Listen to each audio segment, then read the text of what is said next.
पंचभूतों अपंचीकृत पंच महाभूतों में जब आ जाता है तो उसी की संगे हिरण्यगर्भ हो जाती है। हिरण्यगर्भ ही यहाँ पर मृत्यु है।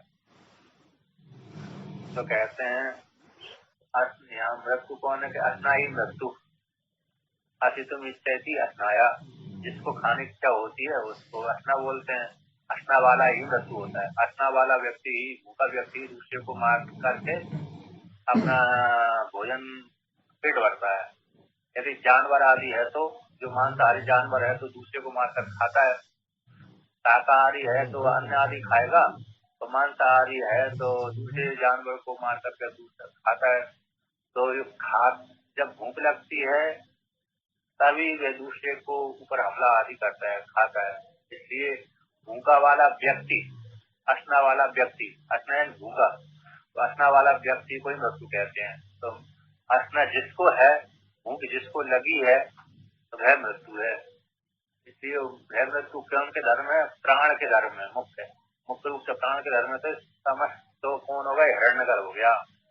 समष्टि बुद्धि में अभिमान करने वाला, तादात्म समष्टि बुद्धि में तादात्म्य संबंध से युक्त है, तादात्म्य संबंध वाला जो हिरण्यगर्भ है, वह उस हिरण्यगर्भ का ही अस्ना धर्म है। तब है ही बुद्धि में अवस्थित होकर के हिरण्यगर्भ मृत्यु कहलाता है नहीं? समष्टि, यहाँ पर समष्टि बुद्धि तादात्म्य पन्य सूत्रात्मा, समष्टि बुद्धि के साथ तादात्म्य आपन्न हो गया है इस सूत्रात्मा है। उसी सूत्रात्मा का धर्म कौन है? अस्ना। अतः प्राण का धर्म है भूख प्यास है। तब ही बुद्धि में अवस्थित होकर के हिरण्यगर्भ है, बुद्धि में अवस्थित होता हुआ हिरण्यगर्भ मृत्यु कहलाता है।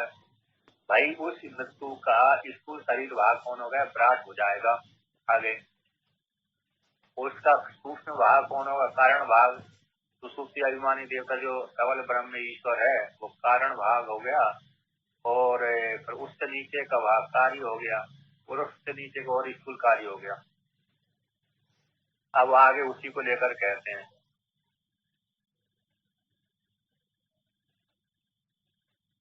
ननु न तेन जगद आवृत्ति मूल कारण एवं तद आवरणम। हिरण्यगर्भ के द्वारा न ननु, पूर्व पक्षी यहाँ पर शंका कर रहा है, हिरण्यगर्भ को आप मृत्यु कैसे कह रहे हो? तो ननु न तेन जगत आवृत्ति, उस हिरण्यगर्भ के द्वारा तो मृत्यु जगत का आवरण नहीं हो सकता। मूल कारण के द्वारा ही जगत का आवरण होता है। तत्कथम वाक्य उपक्रम उत्पत्ति, किस प्रकार से वाक्य के उपक्रम की उत्पत्ति हो रही है यहाँ पर, है कि नहीं? अर्थात इसको मृत्यु कैसे कह रहे हैं? हिरण्यगर्भ कैसे कह रहे हैं? ऐसी प्राप्ति हो जाने पर तो कहते हैं तेन मृत्युना इदम कार्यम आवृतम आसित है। तेन उसी मृत्यु के द्वारा ही है संपूर्ण जगत कार्य है आवृत है, आवृत था। किसके द्वारा? इसी मृत्यु रूप परमात्मा के द्वारा, हिरण्यगर्भ के द्वारा इदम कार्यम आवृत था। अतः उसका मूल कारण ईश्वर के द्वारा है ना। वह जो मूल अपंचीकृत पंच में हिरण्यगर्भ हो गया, उसका जो मूल कारण कौन है? ईश्वर हो गया। उस ईश्वर के द्वारा ये संपूर्ण जगत के अंदर था, आवृत था। इसलिए वो हिरण्यगर्भ के द्वारा, ये हिरण्यगर्भ मृत्यु के द्वारा ही ये संपूर्ण कार्य इदम कार्यम आवृतम आसीत है। अब उसी को लेकर कहते हैं, आगे उसी दृष्टांत के द्वारा समझाते हैं। यतः पिंड अवस्थया मृदा घटादय आवृत सुर इति तद्वत, जैसे पिंड में अवस्थित रहने वाली मृतिका के द्वारा घट आदि आवृत होते हैं, है ना। मृतिका और पिंड के बीच में, मृतिका और घट के बीच में पिंड बना रहता है। यद्यपि सभी का आवृत कौन है? मृतिका ही है। सभी का मूल कारण तो कौन है? मृतिका। मृतिका के द्वारा ही घट आवृत है। जब मृतिका रूप में रहेगी तो घट नहीं दिखेगा। जब मृतिका को रूपांतर कर देंगे तो घट बनेगा। तो पिंड अवस्था में स्थित मृतिका है, उस मृतिका के द्वारा घट आदि आवृत होते हैं। जिस प्रकार से, उसी प्रकार से हिरण्य ईश्वर का कार्य अपन ईश्वर ने संकल्प करके जो अपंचीकृत पंच महाभूतों की रचना करी थी, उनका जो पंचीकरण कर दिया, उनके एक एक भूतों के एक एक इंद्रिय और एक एक अंतकरण और फिर कर्म इंद्रिय, ज्ञान इंद्रिय और चार अंतकरण अथवा 2 और पंच प्राणों को मिलाकर हिरण्यगर्भ बन गया। उस हिरण्यगर्भ के द्वारा, हिरण्यगर्भ ईश्वर के द्वारा ये संपूर्ण जगत के अंदर आवृत था। अब उसी हिरण्यगर्भ ने तन मनो अभूता, उसने क्या किया, मन को बनाया, मन को अभूता बनाया था। 5 नंबर टिप्पणी का एवं कार्यस्य प्राग अवस्थम अभिधाय, ऐसे इस प्रकार से कार्य की प्राग अवस्था को कहकर के आता पहले से ही कार्य था किंतु नाम रूप से नहीं था, ऐसा कह करके अब जगत की उत्पत्ति के प्रकार को कहते हैं कि जब तक मन नहीं बनेगा तब तक जगत की उत्पत्ति नहीं होगी, स्थूल भाव वाली। और श्वेतास्तर उपनिषद में ईश्वर के विषय में आया न तस्य प्रतिमा अस्ति, उसके ईश्वर का जो सबल ब्रह्म रूप ईश्वर है उसकी कोई प्रतिमा आकार विशेष नहीं है। उसे हिरण्यगर्भ ने मन अभूता, मनो अभूता, मन को बनाया, तो उसी को लेकर कहते हैं तद इति मनुष्यो निर्देशा, तन मनो अभूता। तो तद शब्द है मन का विशेषण है, इस मन को ही निर्देश कर रहा है। तद इति यहाँ पर मनुष्यो निर्देश, मन का निर्देश किया गया, उसने मन को बनाया। तो प्रकृतो हो मृत्युर्भक्ष्यमाण कार्य श्रीसृक्षय तस्य कार्य आलोचन समम मन शब्दवाच्यम संकल्पादि लक्षणम अंतःकरणम अकुत कृतवान।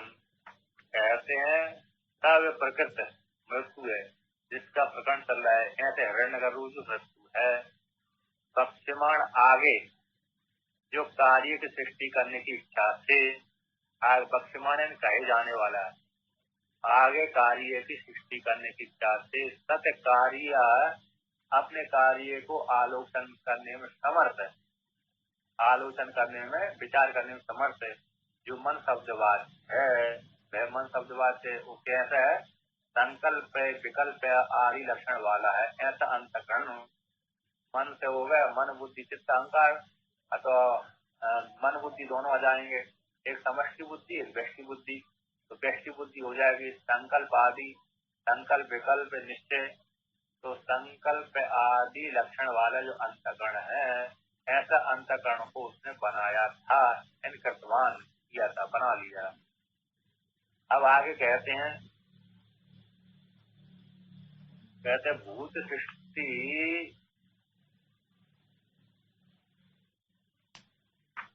यहाँ पर वर्णन पूरे टीका शंका बन रही है कि भूत सृष्टि के से भिन्न, भूत सृष्टि से भिन्न भौतिक के मन का सृष्टि कहना ठीक नहीं है। पहले भूत सृष्टि कहना चाहिए, फिर आकाश उत्पन्न करना चाहिए, वायु उत्पन्न करना चाहिए, तेज उत्पन्न करना चाहिए, जल उत्पन्न करना चाहिए, पृथ्वी उत्पन्न करना चाहिए। इनकी उत्पत्ति पहले वर्णन करना चाहिए, इसके बाद मन आदि की उत्पत्ति कहना चाहिए। ऐसे भूत सृष्टि से भिन्न भौतिक के जो मन है उसकी सृष्टि कहना ठीक नहीं है, ऐसा मान करके पूछता है भूत भक्ति कैन अभिप्रायण मनो अकरोदिति, किस अभिप्राय को लेकर के मन को उसने बनाया था। हिरण्यगर्भ ने ऐसी प्राप्त हो जाने पर कहते हैं इस प्रकार से। यहाँ पर टीकाकार कहते हैं अपंचीकृतानाम भूतानाम, जो पंचीकरण नहीं हुए ऐसे भूतों का, हिरण्यगर्भ के भूतानाम, जो हिरण समष्टि जो अपंचीकृत पंच महाभूतों का समष्टि जो सूक्ष्म शरीर है, ऐसे समष्टि सूक्ष्म शरीर में अभिमान करने वाले, जो हिरण्य अभिमान करने वाले हिरण्यगर्भ है। व्यष्टि में तेजस हो गया और समष्टि में हिरण्यगर्भ हो गया, ठीक है ना। एक शरीर में अभिमान करने वाले को तेजस कह देते हैं, समष्टि शरीर में अभिमान करने वाले को हिरण्यगर्भ कह देते हैं। अपंचीकृत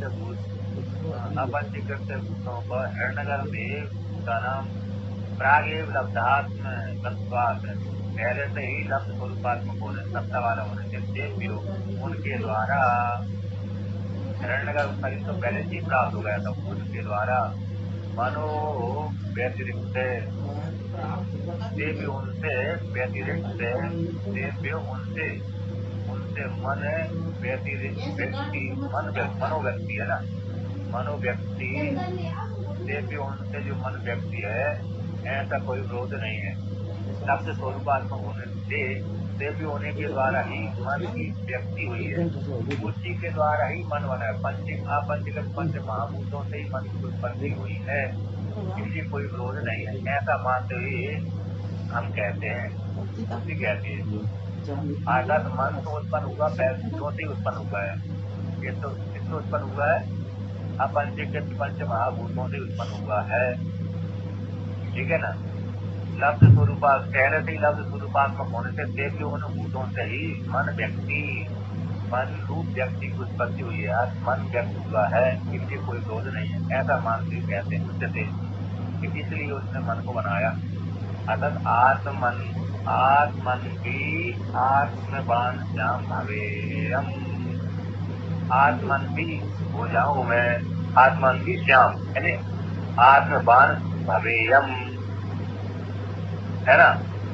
तो उसने इसी बनाया कि मैं आत्म वाला हो जाऊं, अर्थात मन वाला हो जाऊं। आत्मन भी का हो गया पर मन वाला, उसी को लेकर कहते हैं अहम अनेन आत्मनः मनसः मनस्वी श्याम इति अभिप्राय। मैं इस आत्मा मन के द्वारा, मैं इस आत्मा कार्य मन, इस मन के द्वारा कैसे हो जाऊं, मनस्वी हो जाऊं इति अभिप्राय। इस प्रकार से उसने मन को बनाया। तन मनो अभूता, उसने मन को बनाया था। समष्टि में तो बन ही गया था, व्यक्ति बना लिया, ठीक है ना। समष्टिपन तो बन ही पहले से बन चुका था, अब व्यक्ति मन उसने बनाया परिचिन्न रूप से।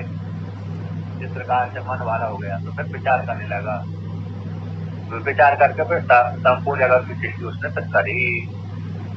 भाई इसको शरीर में आकर विराट बना, विराट बन करके क्या करा उसने, संपूर्ण जगत को उत्पन्न किया। अब कहते हैं, पुनः कहते हैं मनसो व्यक्त उपयोग, कहते मन का, व्यक्त मन का जो प्रत्यक्ष मन है, जो संकल्प विकल्प करता है, कौन सा करता है, संकल्प विकल्प करता है, ऐसे मन के उपयोग को कहते हैं। किस प्रकार से उसका उपयोग होता है, प्रयोग होता है। प्रजापति अभिव्यक्त मनसा समनस्कः सन अर्चन अर्चयन पूजयन आत्मानम एवं कृतार्थो अस्मि इति अचरज शरणम अकरोत्। तो यहाँ पर कहते हैं सब प्रजापति, सब प्रजापति कौन है, हिरण्यगर्भ है, ठीक है ना। हिरण्यगर्भ अव्यक्त मन के द्वारा समन वाला होता हुआ, समस्त वाला होता हुआ, सन होता हुआ, अचन अर्चना करता हुआ यानी पूजा करता हुआ, यानी आत्मानम कृता, तो अपनी आत्मा को कृतार्थ मानने वाला हो गया, आत्मा में मन वाला हो गया, आत्मा में पूजा करने वाला हो गया था। इति अद्रक, इस प्रकार उसने चरणम करोत किया था, पूजा की थी, ठीक है ना। आदर्श में इस प्रकार से कृतार्थ, अपने आप को कृतार्थ वाला, कृतार्थ तो अस्मि थी, मैं कृतार्थ हो गया हूँ। मन वाला हो जाने से मैं कृतार्थ हो गया हूँ। पूजा करने के कारण मैं कैसे हो गया, विचार करते हुए, पूजा करते हुए मैं कृतार्थ हो गया हूँ। मन से हो जाने के कारण कृतार्थ हो गया हूँ। अब संकल्प विकल्प करने में समर्थ हूँ। इस प्रकार से तो यहाँ पर है अर्पण करो, 4 नंबर टिप्पणी क्या दिया, इत्याकारकम सृष्टि में, इस प्रकार सृष्टि में स्व सामर्थ्य आलोचन, वो प्रजापति जो रूप जो हिरण्यगर्भ है, इस प्रकार के आकार को सृष्टि में, आकारक सृष्टि में स्व सामर्थ्य के आलोचन, अपनी सामर्थ्य की आलोचन के अभिप्राय को जान करके आलोचन के अगन्य आचरण उसने अक्रोध किया था। मैं इस प्रकार से सृष्टि कर सकता हूँ, संकल्प कर सकता हूँ, ठीक है ना। इस प्रकार से अपने आप को संकल्प कर करके अपने आप को कृता उसने माना। कहते हैं अब जब पूजा की, अर्चना करी, उसने विचार किया, उसी को लेकर कहते हैं तस्य प्रजापतेर अर्चतः पूज्यता आपो रसात्मिका पूजांग भूता अजियंतोत्पन्ना। कहते हैं तस्य प्रजापति के हिरण्यगर्भ रूप जो प्रजापति है, उस हिरण्यगर्भ रूप प्रजापति के अर्चना से, इन पूजा से, आपो रसात्मक जो जल है, जो पूजा का अंगभूत है, पूजा का अंगभूत जो रसात्मक जल है, वह जल है। यहाँ पर 5 नंबर टिप्पणी दिया है। रसात्मिका है द्रव्यात्मिका, और द्रव स्वरूपात्मक जो जल है, वह जल उत्पन्न हुआ। अजय अंत का उत्पन्न हुआ जब उस प्रजापति की पूजा से, अर्चना से रसात्मक जल की उत्पत्ति हुई, जो पूजा का अंगभूत है। जल बना। अब आगे कहते हैं उत्पन्न हो गया तो पूजा करने के लिए उत्पन्न हो गया, उसकी पूजा के लिए। फिर आगे उसने विचार किया, है ना, और विचार कर फिर आगे सृष्टि उसने करी। अब जल के बाद फिर पृथ्वी उत्पन्न हो रही है, होगी। अब आगे कहते हैं यहाँ पर उत्पत्ति, यहाँ पर कहते हैं प्रश्न होता है कि तैत्तिरीय में तो आकाश आदि से सृष्टि उत्पन्न हुई। तैत्तिरीय उपनिषद में तो तैत्तिरीय का नाम आकाश आदि सृष्टि उच्चते। तैत्तिरीय उपनिषद में तैत्तिरीय शाखा के पाठ करने वाले व्यक्ति तो आकाश आदि की सृष्टि कहते हैं। तैत्तिरीय शाखा का जो पाठ करते हैं, नहीं करते तैत्तिरीय का, तो तैत्तिरीय शाखा के पाठ करने वाले तैत्तिरीय उपनिषद में तो आकाश आदि सृष्टि कही गई है। कैसे आप यहाँ पर सबसे पहले जल की आदि सृष्टि वचन कह रहे हो?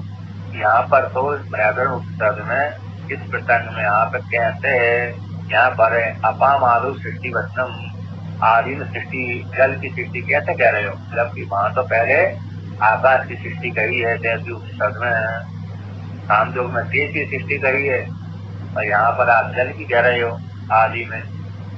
ये कैसे कह सकते हो? विरोध आ रहा है। ऐसी प्राप्त हो जाने पर कहते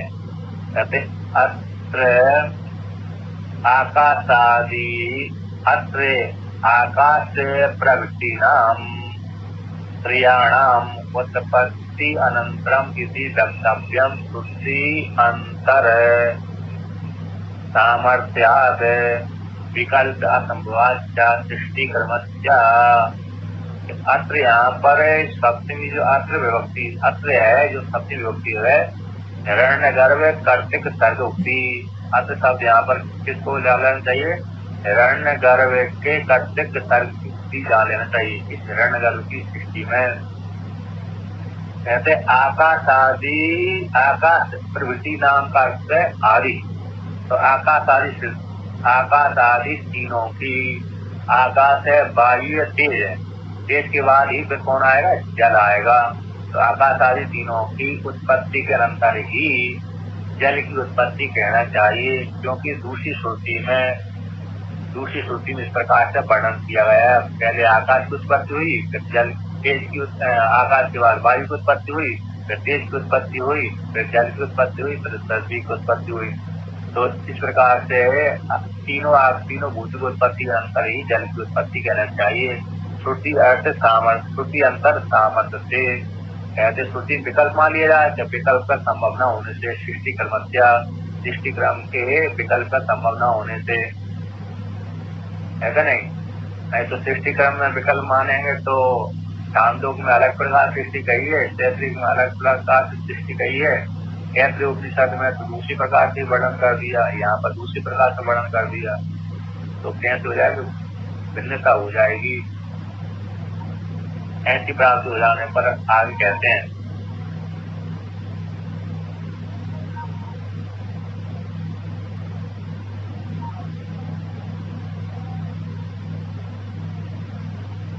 तो यहाँ पर वर्णन करते हैं, टीकाकार कहते हैं कि ननु आकाश आद्य तैत्तिरीय सृष्टि तेसु उपनिषद में तो आकाश आदि में ऐसी स्थिति कही गई है। यहाँ तो जल आदि यह तू अप्राच्य थी। कहते यहाँ पर तो कैसे आदि में जल कहा गया है, जल की सृष्टि कही गई है, क्योंकि जल उत्पन्न हुआ ना, पूजा के लिए उसको जल उत्पन्न हुआ। और तेसु में आकाश से आदि में कह दिया गया। तो जिस प्रकार से ऐसे विकल्प तर्क मान लेना चाहिए। जैसे एक निया है उदित, कहते इति उदित अनुदित होम बद विकल्पो भविष्यति इति। उदित जो होती, अनुदित जो होती। कोई व्यक्ति सूर्य उदय होने से पहले हवन कर सकता है, कोई व्यक्ति सूर्य उदय होने के पश्चात हवन कर सकता है। तो वहाँ पर विकल्प है। जिस प्रकार से उदित ज्योति यानी सूर्य उदित होने के पश्चात हवन करे, अनुदित ज्योति सूर्य उदित होने से पहले ही हवन कर ले। तो यहाँ से इस स्थिति में विकल्प आता है, उसी प्रकार से सृष्टि के में भी विकल्प मान लिया जाए। ऐसी प्राप्त हो जाने पर न इत्या विकल्प संभव न होने, स्थिति क्रम में विकल्प संभव न होने से कहते हैं पुरुष तंत्रत्वात् क्रियाया युक्तो विकल्प। क्रिया तो कहते हैं क्रिया में तो पुरुष के अधीन होने से वहाँ पर विकल्प संभव है। क्रिया तो पुरुष के अधीन होने से विकल्प संभव है, किंतु सिद्धार्थ में पुरुष के अधीन न होने पर सिद्धार्थ पुरुष से अनधीन है। सिद्धार्थ तो पुरुष के अधीन न होने पर न तो अपम आलू सृष्टि, इसी सबसे पहले न तो न असहु संभवता, इसी संभव नहीं हो सकती। अतः इसी दूसरी सृष्टि, अतः सृष्टि व्यवस्था कहते हैं यहाँ पर सृष्टि की जो व्यवस्था की गई है, जल आदि में किसकी सृष्टि न करनी चाहिए, जल की सृष्टि न कह करके जो तेसु उपनिषद में सृष्टि कर गई वही सृष्टि जान लेना चाहिए। अतः सृष्टि विवक्षिता चेत आकाशाध्याय ही का युक्ता, यदि सृष्टि की व्यवस्था करना चाहिए तो आकाश आदि वाली सृष्टि युक्त है। कैसी है? चेत आकाश आद्या, आकाश जो तेसु उपनिषद में आकाश ही सबसे पहले उत्पन्न हुआ है, तो आकाश आदि क्रम वाली सृष्टि पहले युक्त है मान लेना चाहिए, विद्या प्रधान वाला होने से। न तो आदर सृष्टि, कहते विद्या ही प्रधान है, न तो श्रेष्ठ न आदर श्रेष्ठ इसी भावा, सृष्टि में कोई आदर नहीं है। ऐसे तेसु उपनिषद में सृष्टि, ऐसे उपनिषद में सृष्टि, अन्य उपनिषद में सृष्टि आई, वो सृष्टि में कोई आदर नहीं है। सृष्टि क्रम मानना चाहिए तो तेसु उपनिषद के अनुसार सृष्टि मान लेना चाहिए। शिक्षा में आदर है, ना कि सृष्टि में आदर है। शिक्षा में किसने सृष्टि करी? तो ईश्वर ने सृष्टि करी, उसमें तो आदर है, किंतु सृष्टि में आदर नहीं है। ठीक है ना? इस प्रकार से सृष्टि हुई है, किसने की है? तो ईश्वर ने की है।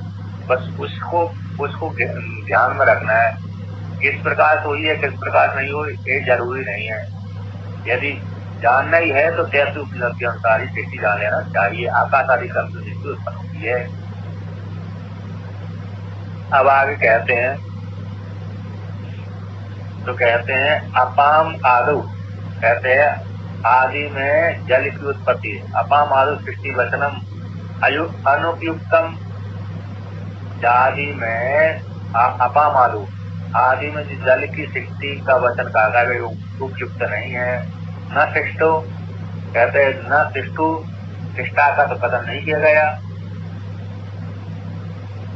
उपयुक्त न सृष्टु का, पहले सृष्टा का कहना चाहिए, बाद में करें अरे जगत आदि की सृष्टि कहना चाहिए।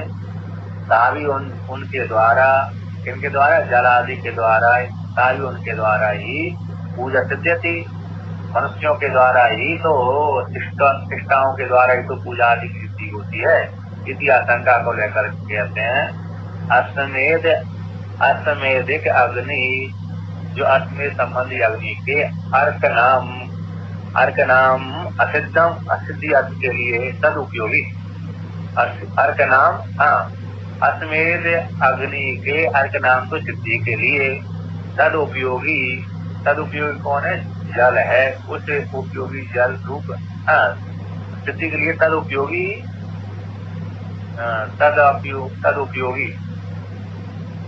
उपयोगी उसको उपन्यास करते हैं। तो कौन है वो? अरे अग्नि उपयोगी है, अश्वमेध के लिए अग्नि उपयोगी है, उसको लेकर कहते हैं। कहते अर्चते पूजाम पूर्वते मह्यम कम उदकम अभूत इति एवं मन्यता यस्मात् मृत्यु से तदेव हेतुर अर्कस्य अग्नेर अस्मेर कृतु उपयोगी कस्या अर्कत्वम अर्कस्ते हेतु इति अर्था। कहते अर्चते यानी पूजा पर्वते, पूजा करने के लिए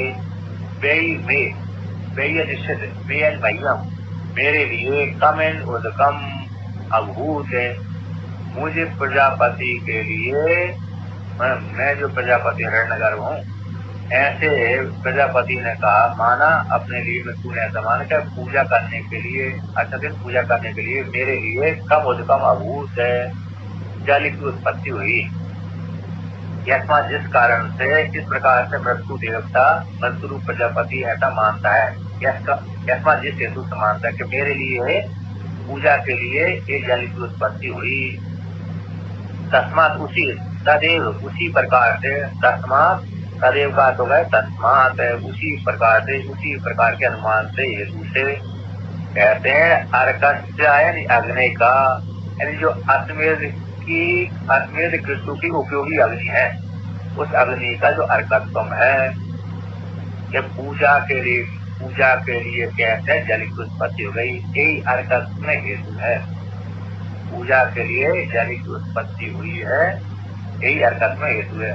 कहते अश्वमेध अर्कस्य का अर्थ दिया अग्नि, तो अग्नि कौन है? अश्वमेध कृतु का अश्वमेध याग के उपयोगिक अग्नि का अर्कत्वम है, अर्कत्व में हेतु है। एंड 2 नंबर टिप्पणी में दिया कौन?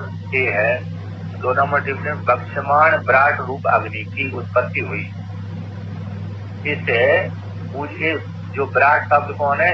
समष्टि में अभिमान करने वाला विराट है, उस अग्नि का यही अर्कत्व है। अर्थात विराट उत्पन्न हुआ, हिरण्यगर्भ से विराट बना, तो विराट बनकर फिर जगत की सृष्टि बनी हुई।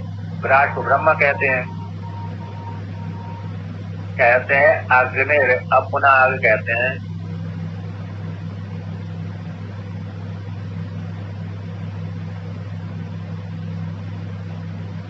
अग्निर अर्क नाम निर्वचनम एतत्, अग्नि का अर्क नाम का निर्वचन है जो है अग्नि का अर्क नाम है, अग्नि का अर्क नाम निर्वचन का कथन प्रतिपादन किया गया है। निर्वचन कथन किया जाता है।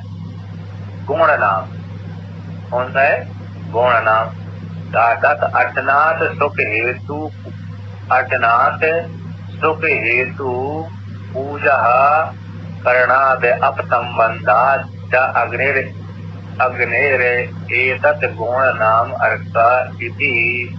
अर्चना करने से सुख के हेतुभूत सुख का हेतु पूजा करने से और जल के साथ संबंध होने से ये अग्नि का गुण नाम अर्क है। अर्क नाम पड़ गया अग्नि का।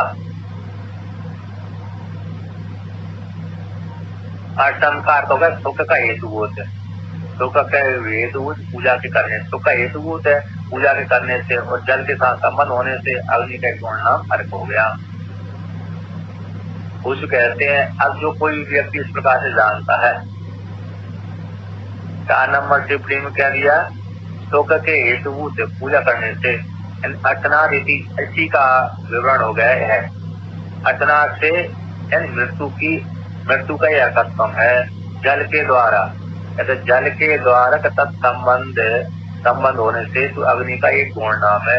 जल के द्वारा भी अर्क की उत्पत्ति हो जाती है और अग्नि से तो अग्नि है ही है, तो जल के द्वारा भी अग्नि उत्पत्ति होती है। इस प्रकार से जल के द्वारा सुख की उत्पत्ति होती है। और इस प्रकार से जो अग्नि का अर्कत्व नाम है, इस नाम को जो कोई भी जानता है, अतः इस प्रकार से सृष्टि प्रक्रिया को जानता और चिंतन करता है कि इस परमात्मा ने इस प्रकार से जगत की उत्पत्ति करी। कहते हैं या एवं यथोक्तम अर्कस्य अर्कत्वम वेद जानाति। जो कोई भी साधक है यथोक्तम अर्कस्य अर्कत्वम, ये जो कौन सा अर्कस्य अर्कत्वम है कि जिस प्रकार से उसने पूजा करी, पूजा करने से जल उत्पन्न हुआ, वह जल जिस कारण जल उत्पन्न हुआ उसी प्रकार से अर्घ का है अश्वमेध अग्नि की अश्वमेध कीर्तु की उपयोगी अग्नि, उस अग्नि का ये अर्कत्व है, जल के साथ संबंध है उस अग्नि का इसी हेतु से। अब इस प्रकार से हिरण्यगर्भ से प्राण खूब अग्नि की उत्पत्ति हुई जो आगे उत्पन्न होगी, है ना। तो आगे वर्णन करेंगे इस प्रकार से।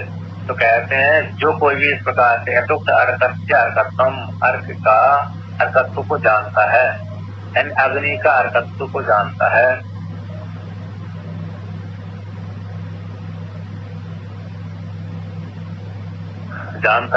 तो कम, तो जानने से क्या हो जाता है, कम उदकम सुकम व नाम सामान्य। कम यानी उदकम, एक कम का अर्थ उदक भी होता है और कम का अर्थ सुख भी होता है। कम ब्रह्म खम ब्रह्म, तो यहाँ पर कम ब्रह्म खम ब्रह्म में जो कम शब्द आया उसका अर्थ वहाँ पर ब्रह्मवाचक है, सुखवाचक है क्या नहीं। कम और खम वहाँ पर जो आया ब्रह्म का विशेषण है, तो कम यानी सुखम, और यहाँ पर इसलिए सुख भी अर्थ है और कम यानी उदकम, तो कम का अर्थ जल भी होता है, उदक यानी जल, तो कम यानी उदक को जानता है, अथवा उदक की प्राप्ति हो जाती है अथवा सुख की प्राप्ति हो जाती है। तो कम उदकम सुखम व नाम सामान्य से जो कोई साधक है अर्घ का अग्नि रूप अर्घ का अर्कत्व को जानता है, तो हा वह इति अवधारणातो भवती एव से, तो हा और वही जो दो अव्यय है निश्चय करने के लिए है इसी इस प्रकार। तो जो कोई भी जानता है तो जानने वाले को निश्चित रूप से अस्मयी एवं विद एवं विदर्थम भवती, एवं वेदता के लिए जानने वाले के लिए या तो जल की प्राप्ति होती है अथवा सुख की प्राप्ति होती है, निश्चित रूप से उसको जल अथवा सुख की प्राप्ति होती है जो कोई इस प्रकार से जानकर को उपासना करता है। ठीक है ना। अब पुनः कहते हैं और इस प्रकार से अग्नि का अर्कत्व नाम हो गया। अब पुनः उसका जो स्थूल भाग है जल है, वो जल से पुनः फिर पृथ्वी आदि उत्पत्ति को लेकर कहते हैं। तो अगली श्रुति आती है कि आपो व अर्कस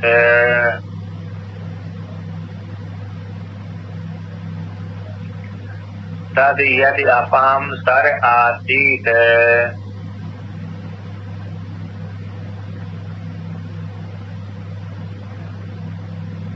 तत् समहन्यता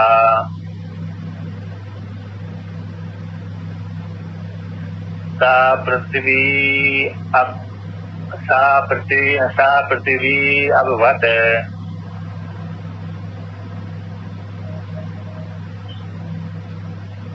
तस्याम आराम्यत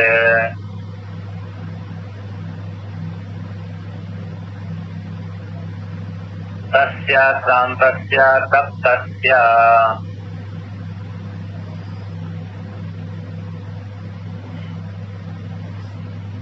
तेजो रतो निर्वर्तताग्निः।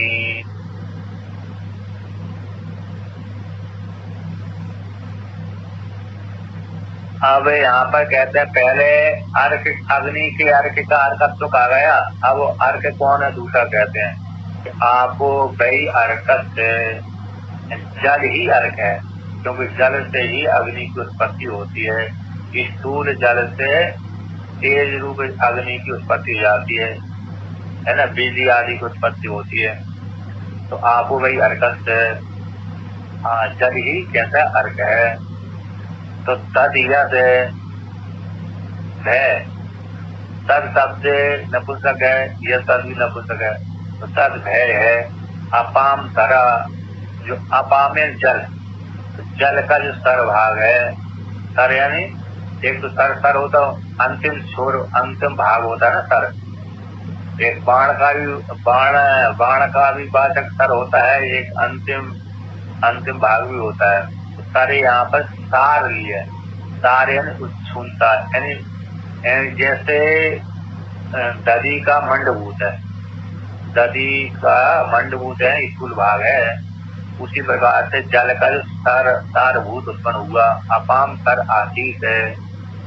तो सत्य जब जल में मंत्र किया तो मंत्र करने से फैन बना, फैन बनते बनते वो इकट्ठा हो गया, जैसे दधी को मथा, मध्य मध्य मध्य उसको अरे मक्खन अलग अलग हो गया, छाछ अलग अलग हो गया, तो जो कठोर भाग है वो हो गया। तो जल का जो सर आशीष है, सारभूत उत्पन्न हो गया। सत्य समहन्यता संघातम अपद्यता, संघात भाग को प्राप्त हो गया। जल का सर आशीष हुआ, सर उत्पन्न हुआ, और वह सर उत्पन्न हुआ, उच्छूनता भाव प्राप्त हुआ, वह ही संगत हो गया। संगत होने से वह तेज के द्वारा कठोर बन गया, तेज के द्वारा कैसे हो गया, कठोर बन गया। बाहर से भी कठोर हो गया, भीतर से भी कठोर हो गया। जो अग्नि रूप तेज है उसके साथ संबंध हुआ, उसके साथ संबंध होने से वो कठोर हो गया, बाहर भीतर से पक गया, पक जाने से कठोर हो गया। अब कठोर हो जाने से वो क्या हो गया, तो कहते था पृथ्वी अवध नहीं, पृथ्वी उत्पन्न हो गई, उसी जल से कैसे पृथ्वी की उत्पत्ति हो गई। सत्याम उस पृथ्वी में पृथ्वी की उत्पत्ति कर देने पर, पृथ्वी की उत्पत्ति हो जाने पर असम्यत आता, तो वो हिरण्य गर्भ कैसे हो गया, थक गया। जैसे कार्य, जैसे बहुत से व्यक्ति मजदूरी करके थक जाते हैं, अथवा कोई बहुत से व्यक्ति कार्य करके थक जाते हैं ना, है कि नहीं, कोई बड़ा कार्य कर रहे हैं तो थक जाते हैं, यदि बैठे हैं तो नहीं थकेंगे, लेकिन बड़ा कार्य कोई कर रहे हैं, मेहनत मजदूरी कर रहे हैं, तो वहां पर कार्य करने से थक जाता है व्यक्ति। इसी प्रकार से इसमें भी हिरण्यगर्भ ने महान कार्य किया था। कौन, पृथ्वी की उत्पत्ति करी थी, तो पृथ्वी की उत्पत्ति करने से वो थक गया। तो थक गया तो क्या हुआ, कहते तस्य शांतस्य तप्तस्य, वो जो प्रजापति थक गया था, ऐसे थके हुए प्रजापति का, शुद्धात्मा के शांत थके हुए का तप्तस्य खिन्न हो गया, है ना, खिन्न। तो जब तप्तस्य खिन्नस्य, और शांत से थके होने वाले प्रजापति के खिन्न हो गया, तप्तस्य खिन्न वाले प्रजापति के शरीर से तेजो रसो, तेज तेजो रसो, तेज ही रस है, तो तेज ही रस तेज का सार है, उसके शरीर से सारभूत जल उत्पन्न हुआ।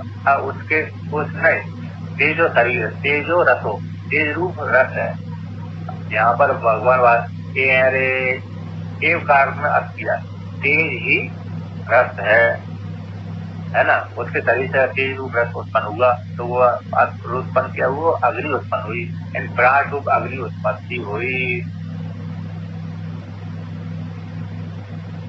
हाँ, तो व्यक्ति थक जाता है तो खिन्न हो जाता, खिन्न तप्त हो जाने से, थक जाने से उसके शरीर गर्म हो गया,